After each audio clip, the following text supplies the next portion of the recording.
Claude is the leader of the Golden Deer House, the heir to House Reigan, a dreamer, and a schemer.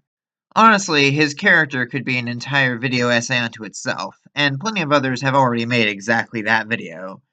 But we're here to talk character design, so let's get right into it. Claude's student design has him adorned in a slightly more elaborate version of the standard academy uniform, as is common for house leaders. The somewhat loose-fitting robes pair nicely with Claude's more laid-back personality, but the gold trimming still adds a bit of adornment to the attire to make him stand out.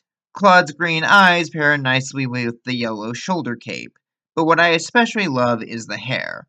Claude's hairstyle is a perfect blend of wild and well-kempt, hinting at his easygoing nature while still making it clear that he's of noble lineage.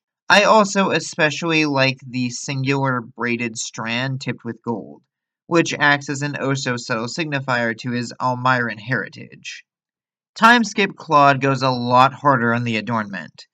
His whole ensemble is now way more elaborate, with an even larger shoulder cape, a second black shoulder cape with the Alliance logo emblazoned onto it, a waist sash adorned with what appear to be medals of some kind, and even an ascot. Add all of that onto his actual gold color uniform, and it's clear that Claude is very much embracing his status as the leader of a nation, and all the pomp and circumstance that comes with it. In spite of that, Claude still manages to retain hints of that easygoing persona, what with his sideburns and the way that he carries himself. It's hard for me to say how I feel about this uniform, honestly. On one hand, it feels like it should be way too busy, and in some respects it very much is. On the other hand, I struggle to actually call it bad. Like, just about every aspect of this design serves a purpose.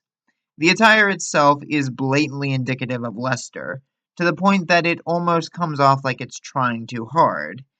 But then, given Claude's scheming nature, maybe that's the point?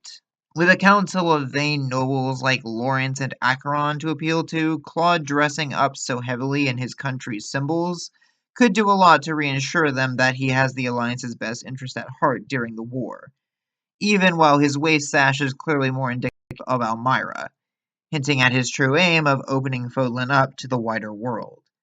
This is, of course, assuming that any of that is meant to be intentional.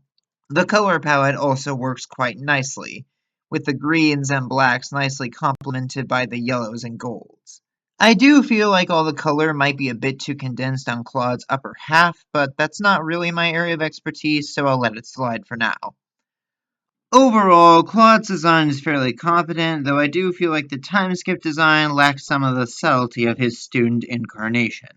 Even if that's by design, I think they could have afforded to tone it down a bit. I give young Claude an A and adult Claude a C.